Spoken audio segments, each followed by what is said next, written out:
반갑습니다. 오늘 본문의 전체 분위기는 뭐라고 할까요? 마치 법정의 분위기 같기도 합니다. 예수님의 가르침을 듣는 이들 중에서 다양한 반응들이 있습니다. 그들이 죽이려고 하는 이가 바로 이 사람이 아닙니까? 그런데 예수님의 행하심과 가르침을 보고 듣는데도 예루살렘의 지도자들이 예수님에게 직접 아무 말도 안 한다라는 것이죠.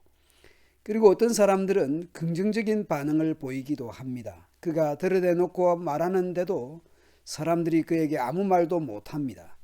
지도자들은 정말로 이 사람을 그리스도로 알고 있는 것입니까? 물론 부정적인 이들도 있습니다. 우리는 이 사람이 어디에서 왔는지를 알고 있습니다. 그러나 그리스도가 오실 때에는 어디에서 오시는지 아는 사람이 없을 것입니다. 나사렛 목수의 아들로만 아는 이들입니다. 표적을 보고 가르침을 듣고도 전혀 변하지 않는 사람들입니다. 이런 다양한 반응들에 대해 예수님께서 말씀합니다. 큰 소리로 말씀합니다.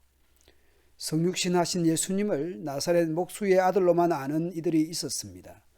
너희는 나를 알고 또 내가 어디에서 왔는지를 알고 있다. 그러나 나는 내 마음대로 온 것이 아니다.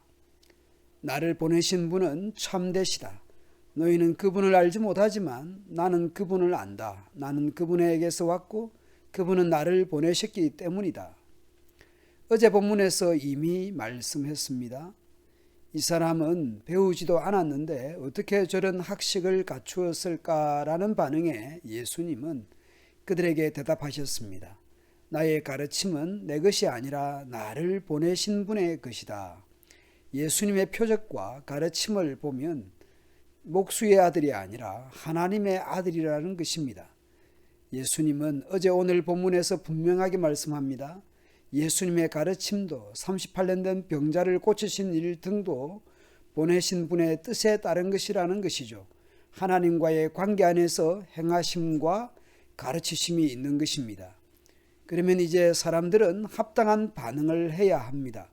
사람들은 예수님을 잡으려고 했습니다. 그러나 사람들은 예수를 잡으려고 하였으나 아무도 그에게 손을 대는 사람이 없었습니다. 그것은 그의 때가 아직 이르지 않았기 때문입니다. 많은 사람들은 예수님을 믿었습니다. 믿는 그들은 어떻게 말합니까? 그리스도가 오실지라도 이분이 하신 것보다 더 많은 표적을 행하시겠는가? 그리스도가 오실지라도 이분이 하신 것보다 더 많은 표적을 행하시겠는가라는 이야기를 들은 대제사장들과 바리새인들은 예수님을 체포하려고 성전 경비병들을 보냈습니다. 대제사장이나 바리새인들은 자신들의 의지를 굽히지 않습니다. 예수님의 표적과 가르치심에는 주의나 귀를 기울이지 않고 있습니다. 그들은 하나님의 뜻을 따르기보다는 자기 마음대로 자기 영광을 추구하고 있으며 여전히 겉모양으로 판단하고 있는 셈입니다. 이 같은 상황을 예수님께서 아셨습니다. 나는 잠시 동안 너희와 함께 있다가 나를 보내신 분께로 간다.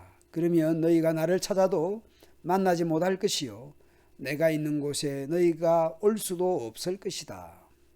그들은 여전히 예수님의 말씀의 의미를 알지 못합니다. 우린들 저 당시 저 자리에 있었다고 한들 예수님의 말씀을 제대로 알아들었겠습니까? 우리는 이미 이루어진 사실을 알고 있기에 그 의미가 죽으심과 부활하심, 성천으로 이어지는 것임을 우리는 알고 있습니다. 오늘 본문에서 세 부류의 반응들이 있습니다. 첫째는 우리는 이 사람이 어디에서 왔는지를 알고 있습니다. 두 번째는 그리스도가 오실지라도 이분이 하는 것보다 더 많은 표적을 행하시겠습니까? 세 번째는 대제사장들과 바리새파 사람들은 예수를 잡으려고. 우리는 어떤 반응을 했겠습니까? 예수님의 표적을 보고 가르침을 듣고도 여전히 나사렛 목수의 아들로 아는 것입니다. 세월이 지나도 신앙생활을 오래 하면서도 자신의 시선과 수준이 바뀌지 않는 사람들입니다.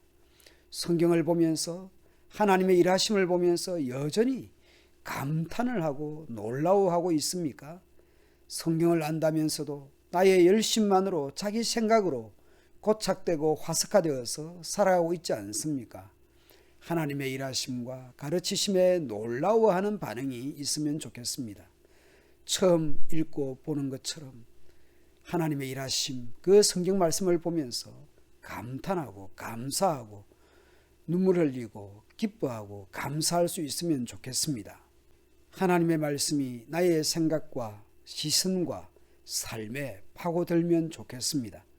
그리하여 하나님의 뜻대로 변화되고 자라가기를, 삶의 자세와 태도가 변화되고 성숙하는 우리가 되면 좋겠습니다.